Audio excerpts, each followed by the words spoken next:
to the This demo. was really good. Welcome back. Now you know how to detect mitral regurgitation, how to determine how severe it is, and you know some of the pitfalls. Next on our list is to find out how mitral regurgitation relates to left ventricular function and what the cause of MR is in the first place. Patients with mitral regurgitation have volume overload, which means that the regurgitant volume which is pumped back into the left atrium has to be pumped a second time. Therefore, one can expect hyperdynamic left ventricular function. But what about patients who have poor left ventricular function and severe mitral regurgitation? There we have a dilemma, the so-called chicken and egg dilemma.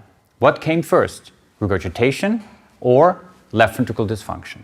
To differentiate the two, we have to introduce the term of functional mitral regurgitation. Take a look at the following case. Left ventricular function definitely is not normal. The left ventricle is dilated and we have severe mitral regurgitation. Now, of course, this patient could have mitral regurgitation and therefore left ventricular function starts to deteriorate. But vice versa, there's a second possibility, namely that the dilatation of the left ventricle in essence causes mitral regurgitation. And that is what we call functional MR. The structure of the mitral valve is completely normal, but because we have annular dilatation, the valve is incompetent and we get regurgitation. But there is a second mechanism of functional mitral regurgitation as well. Some patients have a distorted ventricle, for example, after myocardial infarction.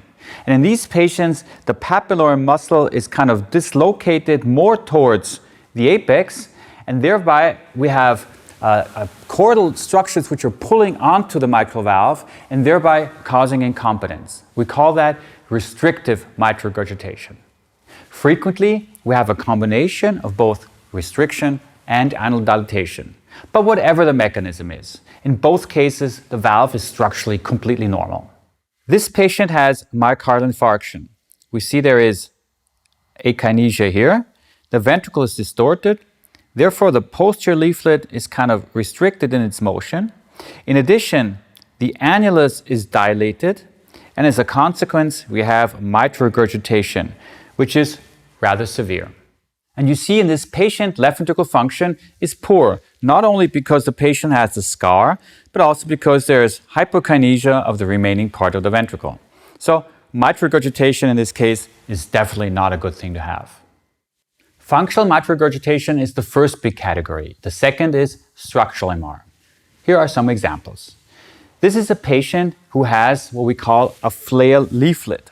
A part of the leaflet is actually ruptured. This is a TE study which nicely shows the part of the leaflet which is ruptured and which now protrudes into the left atrium.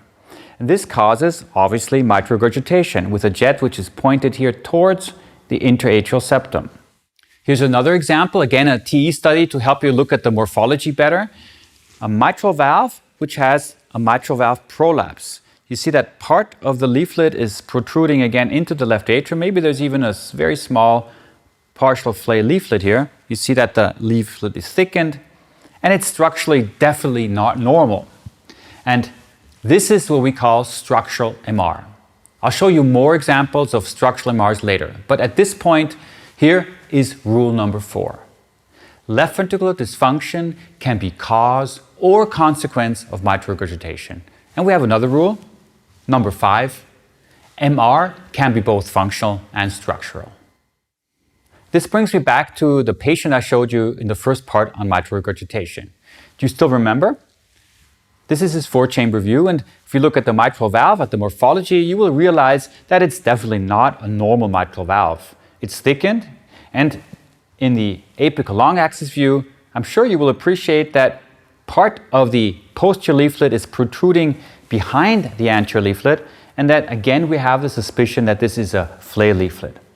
If you look at the regurgitant jet, it's directed towards the interatrial septum. It's very eccentric. Do you recognize the pattern? Well, this brings us to the next rule. Eccentric jets indicate structural MR, and very frequently the cause is a flail leaflet. Now, the variety of different structural defects is very, very large. I wanted to show you a few examples. What about mitral regurgitation here? Well, the mitral valve definitely is not normal here. You've got thickening, calcifications even in the basal part of the anterior leaflet. The reason is that this patient has a perforation of the anterior leaflet caused by endocarditis.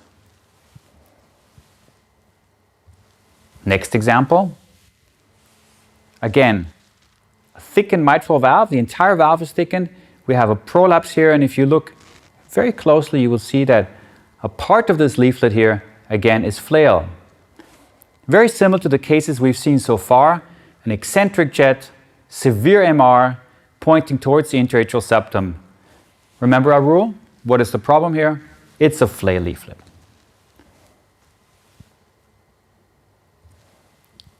Next example. If you still remember the previous chapter, you will make the diagnosis. We have doming of the anterior leaflet, which means that the patient probably had rheumatic heart disease. And rheumatic heart disease can also cause incompetence of the mitral valve.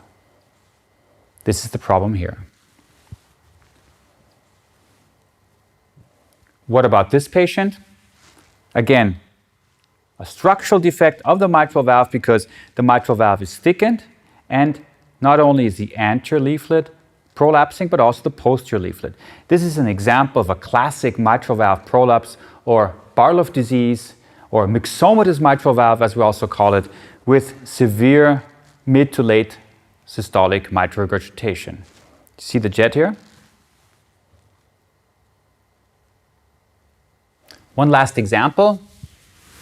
Is the morphology of the mitral valve normal? Well, there's a little bit of mitral annular calcification maybe, but this is pretty much trivial. The mitral valve itself is structurally completely normal, but still we have mitral regurgitation. Why? Because we have a dilated left ventricle with poor left ventricular function. So mitral regurgitation here is definitely secondary to remodeling of the left ventricle. We have functional MR. But what about our patient? Well, first we performed rate control. We gave him diuretics to recompensate him. In retrospect, I'm pretty sure that the flu he reported was in essence the moment when the flail leaflet ruptured. Now he's waiting for cardiovascular surgery to repair his mitral valve. Now that we answered all these questions, let's put this into a clinical context and image a patient together. First, we want to focus on the morphology of the mitral valve. Yes, and here we have today a patient of ours, and I will image the mitral valve first using the parasternal approach, long axis, and we can actually immediately see that the mitral valve has a problem, especially the posterior leaflet. I mean, this is one view, and you immediately get the diagnosis. It's very simple. The valve is prolapsing, a part of the valve. Which leaflet? It's the posterior leaflet, which goes above the annulus into the left atrium. And actually, we need only one view to make the diagnosis. So sometimes it's quite simple. The valve is also thickened. That fits very nicely to a mitral valve prolapse. But there's much more information in the echo. Yes, when we use other views, actually we can confirm our suspicion and diagnosis. So when we go to apical four-chamber view, we see again the posterior. I think you had this is a beautiful view now. Right now, you see, this is not only a mitral valve prolapse, but something else is going on here. Yes, actually, we can really detect that there's a rupture of the chordae. So the prolapse becomes actually a flail leaflet in the context of a degenerative disease. So I'm moving the trackball back and forth, and you can see that this is a small little rupture of the chordae right here.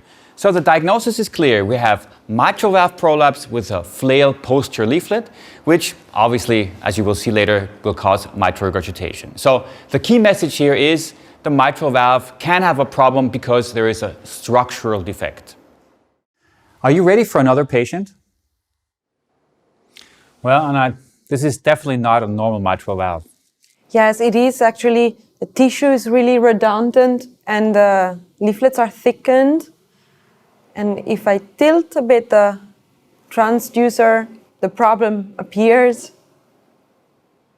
See, we have a part of the leaflet which is flail, and we see that part of the posterior leaflet actually goes below the anterior leaflet. It's the so-called parallel sign, as I always call it. So the diagnosis is quite clear. What we have here is a typical myxomatous mitral valve, a structural problem of the mitral valve with a partial flayed leaflet. So again, a disease that is relatively common, even though you might not always see it in such an, I would say, extensive form as you see it in this patient here. I hope this demo was helpful in showing you how to assess patients with mitral regurgitation. And this brings me to the next very important rule. The most important factor for quantification is image quality. And to demonstrate that, take a look at these two images. The same patient. On the left, with poor image quality, maybe mild mitral regurgitation. On the right, good image quality, severe mitral regurgitation. What is the difference? Just a little motion, a little bit more pressure applied to the transducer. And this is what you get. The same thing can be seen here in the apical long axis view. Maybe mild regurgitation, and here is moderate regurgitation. So the key message here is practice. This will be more helpful than studying and learning different complex techniques of quantifying mitral regurgitation. In our patient, we already assumed that there will be some degree of mitral regurgitation. Now we need to find out how much it is, and for that we will need color. Exactly. Here I'm going to assess the severity of this valvular disease, and when we put color Doppler, we can immediately see the regurgitant jet. So the jet that Anna is talking about is this here. It's kind of difficult to really appreciate the jet. Is this the ideal view to look at regurgitation? Well, actually, in some patients it is, because when the jet is especially eccentric, we can have our ultrasound beam really parallel to the jet. So sometimes it is. Be. Yeah. But in all patients, we usually look at regurgitation from several positions. And we will now go to the apical view and see if we see more of the jet, for example, in a 4-chamber view.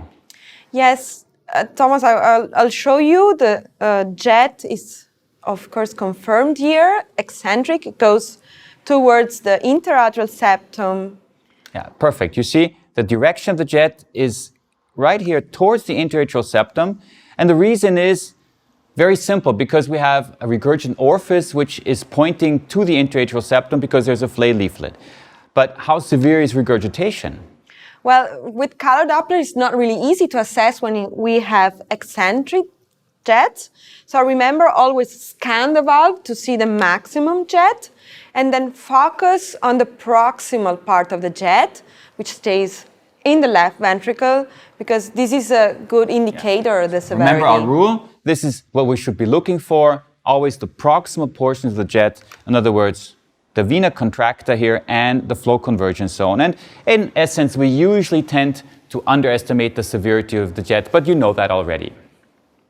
As you saw in the demo, we move away from the standard view for a very good reason. Simply because we have to image the mitral regurgitation jet according to where it is and not where the standard views are. And this is exactly rule number 8. Optimize the image to the jet and not to the correct view. Now, this is neither a 2-chamber view nor a short axis view. It's somewhere in between. And we're imaging it because that's where the jet is. You see that it's very eccentric and it's severe. We would probably not detect the full extent of the jet if we used only the standard views.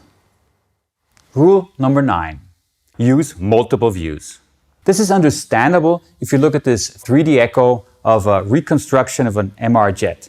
You see, the MR jet is not symmetric, but it's pretty bizarrely shaped. And if you want to get a good appreciation of the true size, you have to look at it from different angles. And this can be done by using multiple views. And finally, the 10th, and for me the most important rule, use an integrative approach. What does that mean? Put all the information you have together, not only the echo information, but also the clinical information. Because in the end, you have to make the decision what to do with the patient. And all this information will be valuable and important. So we now know that the patient has mitral valve prolapse.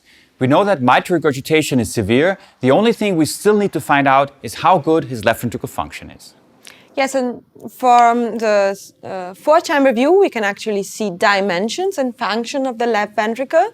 So the function still seems preserved. but maybe the diameter is... Yes. The ventricle, I think, does look a little bit dilated from a visual aspect, but we can measure that. We can freeze the image and then go to a frame where we have the largest diameter, and then we simply just measure the diameter, and here we are with a diameter of 60, 61 millimeters, and I guess you will all agree this is a mildly dilated left ventricle. But we still need to look at the ventricle from all portions because there could be regional wall motion abnormalities, right? Yes. So for this reason, use all the views. So 2-chamber and 3-chamber then to assess again left ventricular function, and still I think we can confirm that the ventricle is functioning well. Yes. And what does this mean for the patient? Since he's asymptomatic, it means we do not need to operate on the patient at this point. Of course, we'll follow him up, but I think he's very happy if he does not have to be operated at this time, right? Okay. In our masterclass, we're going to extend on what we showed here. We're going to show you how to use other quantitative parameters such as PISA and measurement of the vena contracta, and we'll also look at many, many more examples which will in essence make you a true master.